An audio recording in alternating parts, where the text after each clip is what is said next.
felt a bit out of place. This is not home.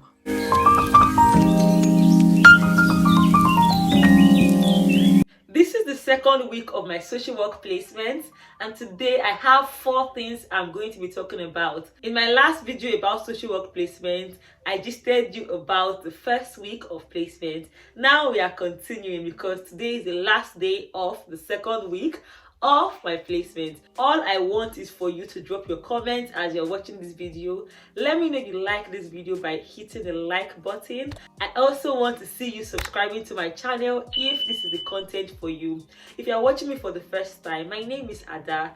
I'm also known as the Legal Pepe. I said earlier that today's video is divided into 4 parts, and the first part is, we'll call it a business date. Because in this second week, we had like a business development day in which all the staff of the company went to a hotel. We had fun, we just stayed. Let me show you all the juicy things that happened right there. I dey sing the song, it is sweet like sugar. Oh yeah, dance, roll your way. I go from grace to grassy, back to grass to gracie. Life na roller coaster. When the time not the day, and the plan is doomed to fail, and the heart is due for mending. You ask me how I survive, I go say, Ori mi pe, bi alajo somoluwe, bi alajo somoluwe. You ask me how I survive, I go say, as you can see, I enjoyed myself. Like, I had maximum fun. But because I want to tell you the truth, I don't want to pretend to you or lie to you that I absolutely loved all the food. I did not like a lot of food there, and I think from today I learned that I am not a big fan of British food. Actually, I do not like British foods. Nah, I feel like a lot of foods I've eaten here are very, very bland. No taste, no spice, just bland. Even the texture of the food, I really do not understand. I think I've realized that my kind of food here are Italian foods. So if I'm going to a restaurant, I am definitely not going to a British restaurant unless they have food from different nationalities, because if it is purely British foods, I do not like it. Maybe in some months time when I get used to it, if I ever will get used to it, I may like it, but for now, nah. But I absolutely enjoyed myself. I enjoyed being in the gathering of beautiful women of like minds. One thing I found worthy of note in this, let's call it business date, was the fact that, of course, I was the only black woman. I was the only black person in their midst, and I felt a bit out of place. Now, in this channel, I want to keep it on 100 with you all. I don't want to pretend and lie to you that when I got there, I felt so confident as the only black woman in the midst. It is not true. In some occasions, in some settings, when I find out I'm the only black person in the midst, I feel so confident, I feel so good. But for some reason, that day, I felt out of place. I felt like, what am I doing here? And even though I think every woman, in short, every human should walk into every room feeling so confident, representation matters a lot. Representation matters a lot. If you follow Disney movies, you will see that this new Disney character is black. And I was watching a lot of TikTok videos about black children, watching her unveiling and seeing their expressions. People were crying because the mermaid was black, because people have not seen black being represented in these situations. And that's how I felt when I walked there, because deep down I'm a very confident person. So yes, at my core I felt good, but there was still that feeling of, I wish there was another black woman in the room. I just felt that way, because each time I go to any maybe business or corporate setting, there is this joy I feel in my heart when I see a black woman, when I see a black man, when I see someone that looks like me there. it just makes me feel like I'm safe, like I'm at home. I'm not saying I felt unsafe as per insecurity, no, but I did not feel like I was home. So when I was there in the beginning, I was not really vibing. I was not happy because I just felt this is not home. That's how I felt, sincerely. And my boss was saying it that she wants to employ more black people. She would love to have more black people. However, in that organization right now, they are not even trying to employ anybody. So that was how the development day went. I actually had fun, ate my food, and I went home. Now, the second thing I'll be talking about has to do with workplace etiquette, and that is no hugging. So where I am from, hugging is not a big deal. Personally, I love being hugged, especially bear hugs. Not all those anyhow hugs that I'll be wondering where to put my hand. I want bear hug. Like, I love it when someone captures my spirit. When you hug me, like you hug all my pains away. I don't have pains though, but like hug my stress away, hug challenges away from me. Like, hugging is so therapeutic for me. I love being hugged. However, physical touch is not my love language. Now, what that means is I don't really like when someone just touches me inappropriately. It gives me so much anxiety. So physical touch is not my love language, but I love being hugged. Now, I did not know that there are people who don't like being hugged. My brain cannot think of that. Because that was not my reality, my brain could not fathom the fact that a human being would say, I don't like to be hugged. I could have understood if you had said, I don't like you, so I don't want to hug you. But that even someone you like, you don't want to hug, my brain could not fathom it. But right now, I realize that there are people who do not like to be hugged, and they should be respected. Their needs are valid. Their needs of not wanting to be hugged are valid. So in my place of work, when we had the business luncheon, my boss was asking about who loves being hugged and who does not. And to my greatest shock, a lot of my colleagues don't like to be hugged. So I've learned now that before I hug someone, I have to ensure the person actually wants to be hugged or not. But to be fair, I don't go about hugging people. I can count the kinds of people I hug. Before I hug you, I must be sure you like me. So before, that was my only criteria. When I look at you, look at the way you behave towards me, look at what you say to me, look at everything you do concerning me, and I know, you know what, I can hug this person. But now I've learned that apart from the person's fondness for me or the lack thereof, I should also ask, do you actually want me to hug you? Because it is valid. So that's something I learned in this second week of placement that I did not think about before then. In the comment section, let me know if you like hugging. Are you like me, that once you like someone, you want them to capture your soul, you know? Or you have the don't hug me. Although I'm curious, if you don't like being hugged, when you're feeling so emotionally sapped out, when you're feeling stressed and drained, how can people that you love reach out to you? Because for me, if I am feeling so sapped out and I'm drained, a hug can change it for me. Like, a hug can just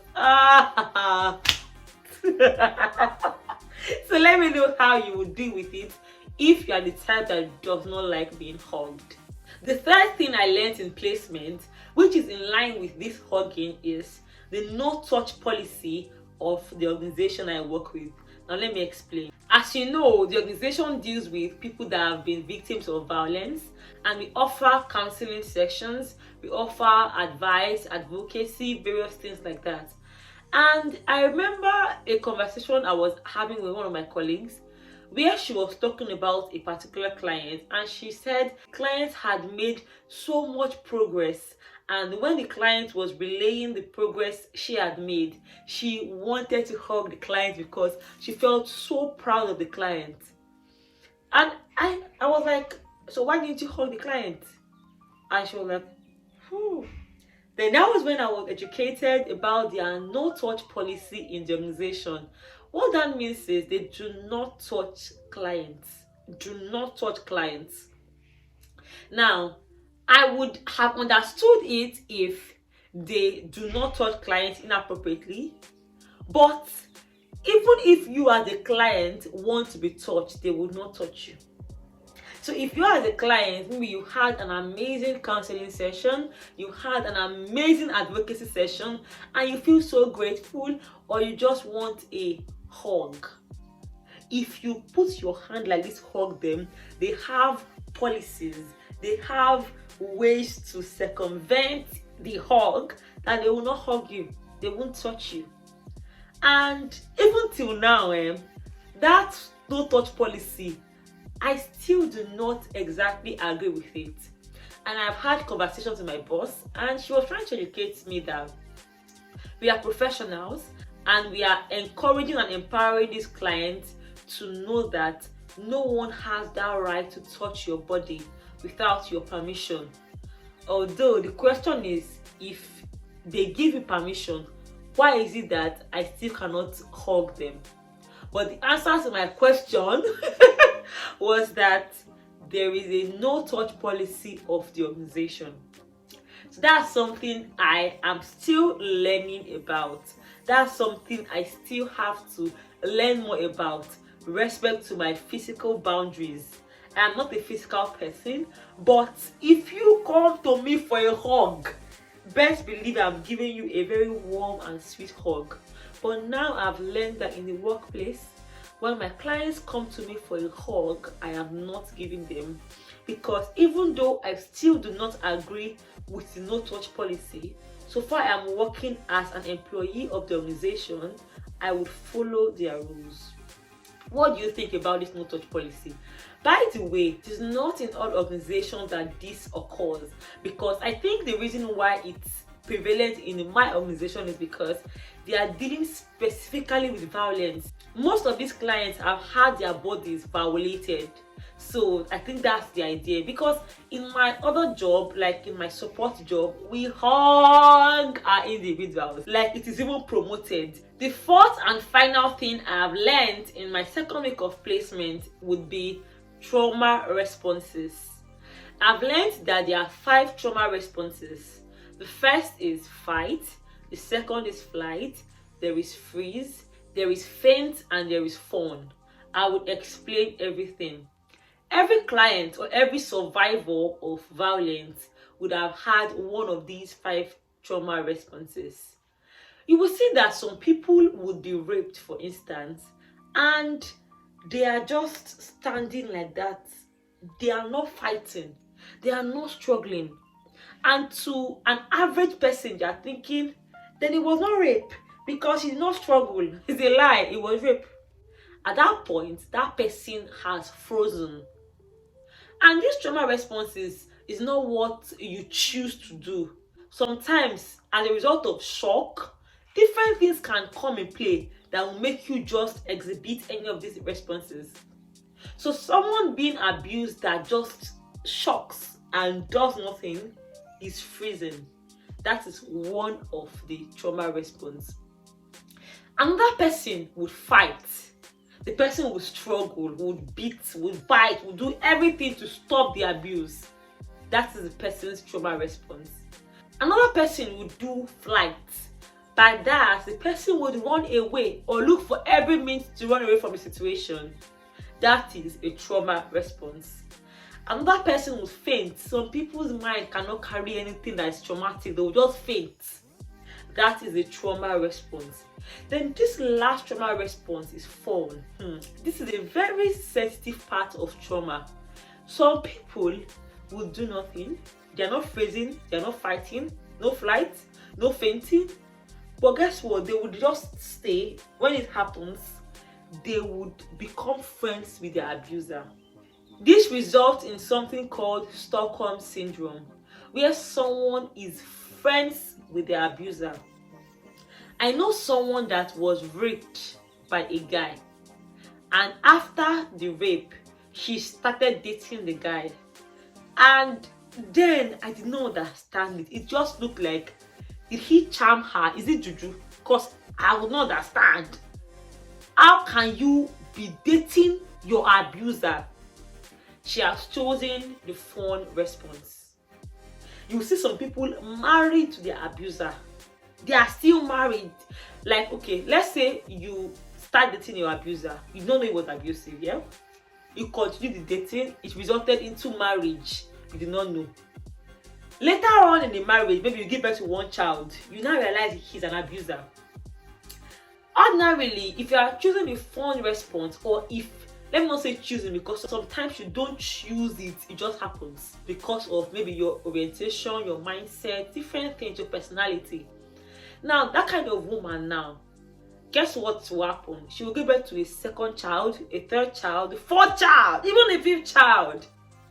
And onlookers will be wondering, is she mad? Her response is Fawn. The truth is, all of these responses are valid. You cannot judge a survivor for choosing either of these responses. And one thing I've learned this week is to be knowledgeable about these responses.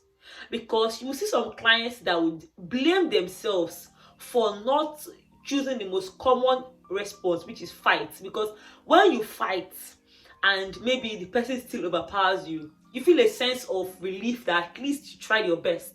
But people that choose other responses, a lot of them feel extremely guilty. They feel, maybe if I had fought, it should not have happened. Maybe. Even people that choose the fight response still feel, if I had fought harder, it should not have happened. The knowledge I've gotten is for me to be knowledgeable about all these trauma responses. So when I see a client who has responded, I already know, okay, this is the freeze response she took, and that's why she's feeling guilty. Because for me to be able to support a client, I have to be knowledgeable about every single thing that they are going through. And that's what I've learned in my second week of placement. I hope you have gained knowledge from at least one of something I've said. If you have, please let me know in the comment section. I also want to see your likes, because that tells me you love this content and you want to see more of it.